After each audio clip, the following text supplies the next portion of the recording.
Assalamualaikum warahmatullahi wabarakatuh. Baiklah, kami dari kelompok 6 akan mempresentasikan tugas yang telah kami buat, yaitu tentang laporan proyek filosofi kesadaran dan kecerdasan buatan.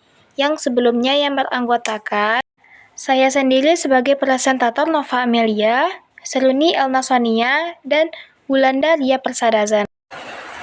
Sekarang kita masuk ke tahap pendahuluan. Kecerdasan buatan atau Artificial Intelligence atau AI telah menjadi salah satu tonggak penting dalam perkembangan teknologi modern. AI tidak hanya menghadirkan efisiensi dalam pengelolaan data dan pengambilan keputusan, tetapi juga memunculkan diskusi mendalam tentang hakikat kesadaran dan kecerdasan. Tahap kedua, kelandasan teori. 1. Filsafat pikiran. Filsafat pikiran mempelajari hubungan antara pikiran, tubuh, dan realitas. Pertanyaan utamanya mencakup apa itu kesadaran dan bagaimana ia muncul. Yang selanjutnya adalah kesadaran dalam AI. 1. Strong AI. Pandangan bahwa AI dapat memiliki kesadaran setara manusia. Dan yang kedua, weak AI. AI hanya bisa menjalankan fungsi tanpa kesadaran. Padahal sebelumnya, arti dari kesadaran tersebut adalah salah satu misteri terbesar dalam filsafat dan ilmu kognitif. Dalam memahami kesadaran manusia, para filsuf seringkali menggunakan eksperimen pemikiran atau thought eksperimen yang terutama dalam penggunaan kecerdasan buatan atau AI tersebut. Selanjutnya, potensi dan batasan AI. Potensi AI mencakup pengelolaan data skala besar, pengambilan keputusan, juga kemampuan pembelajaran. Sebelumnya, AI telah menunjukkan kemampuan yang luar biasa yang sebelumnya hanya dimiliki oleh manusia. Sistem berbasis jaringan neural atau deep learning dapat menganalisis data skala besar dalam waktu cepat, mengenali pola-pola kompleks, dan juga membuat prediksi yang lebih akurat, seperti pengenalan wajah yang sebelumnya sudah digunakan dalam media sosial atau aplikasi karena dapat mengenali individu secara cepat dan akurat. Yang kedua, pemrosesan bahasa alami atau natural language processing, ya seperti GPT yang mampu. Dan yang ketiga ada pengambilan keputusan secara kompleks yang seperti yang digunakan dalam bidang medis, dalam ilmu kedokteran. Pembahasan selanjutnya adalah kesadaran dalam perspektif filsafat pikiran. Kesadaran menurut filsafat pikiran merupakan salah satu aspek utama dalam filsafat pikiran yang membahas aspek-aspek perspektif pengalaman yang sering disebut dengan qualia.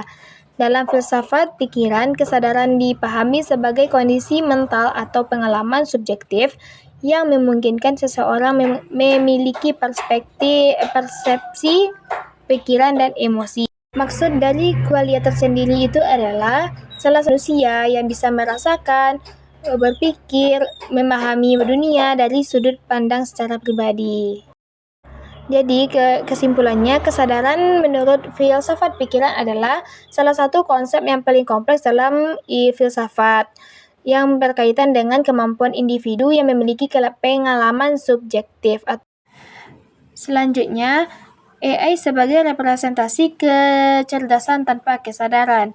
Artificial Intelligence atau AI adalah sistem yang dirancang untuk meniru atau simulasikan fungsi-fungsi kognitif manusia seperti pemrosesan data, pengambilan keputusan, dan pembelajaran dari pengalaman. Meskipun AI telah menunjukkan kecerdasan dalam bentuk kemampuan untuk memecahkan masalah dan beradaptasi, tetapi AI tidak memiliki kesadaran dalam pengertian pengalaman yang subjektif. Meskipun begitu, AI modern telah menciptakan banyak kemajuan untuk meniru aspek-aspek dari kecerdasan manusia, seperti teknologi neural networks dan GPT, yang dirancang untuk memahami bahasa, mengenali pola, dan mengambil keputusan dari data yang ada. Selanjutnya, kebatasan fundamental AI. Artificial Intelligence atau AI telah mengalami perkembangan pesat, membawa transformasi besar dalam berbagai sektor, seperti kesehatan, transformasi, dan bisnis. Namun, meskipun kecanggihannya, AI memiliki batasan fundamental yang mencerminkannya. dibandingkan dengan kecerdasan manusia. Batasan ini bersifat teknis, konseptual, dan etis, sehingga penting untuk memahaminya guna memanfaatkan teknologi AI secara bijaksana. Meskipun AI menunjukkan kecerdasan yang mengesankan, AI juga memiliki beberapa keterbatasan. Satu, pengalaman fenomenologis. Maksud dari pengalaman fenomenologis yaitu manusia memiliki pengalaman subjektif atau akwalia yang sesuai dari penjelasan yang sebelumnya. Selanjutnya, metodologi. Penelitian ini menggunakan metode kajian literatur dan analisis konseptual melibatkan penelaah teks klasik, filsafat pikiran, seperti karya Descartes, Johann Searle, dan Daniel Dennett.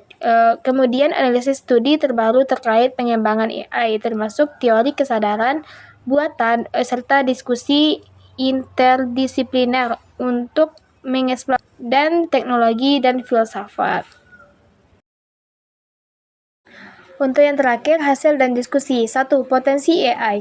AI mampu mereplikasi pola pikir manusia dalam domain tertentu, seperti pengenalan wajah, rekomendasi produk, dan diagnosis media, ya sesuai dengan penjelasan yang sebelumnya. Yang kedua, pembatasan AI. AI tidak memiliki pengalaman subjektif dan intuisi sehingga terbatas dalam kreativitas sejati. Yang ketiga, eksperimen filosofis terkait AI. AI eksperimen seperti zombie argumen menggambarkan entitas yang berperilaku seperti sadar tanpa kesadaran sejati, mirip dengan AI. Dan yang keempat, konsekuensi etis dan sosial. Jika AI mencapai tataran tertentu, tanggung jawab manusia dalam kerangka hukum, etika, dan sosial menjadi hal yang mendesak untuk dibahas. Baiklah, hanya segitu materi dari kelompok 6. Terlebih terkurang saya mohon maaf. Sekian, Assalamualaikum warahmatullahi wabarakatuh.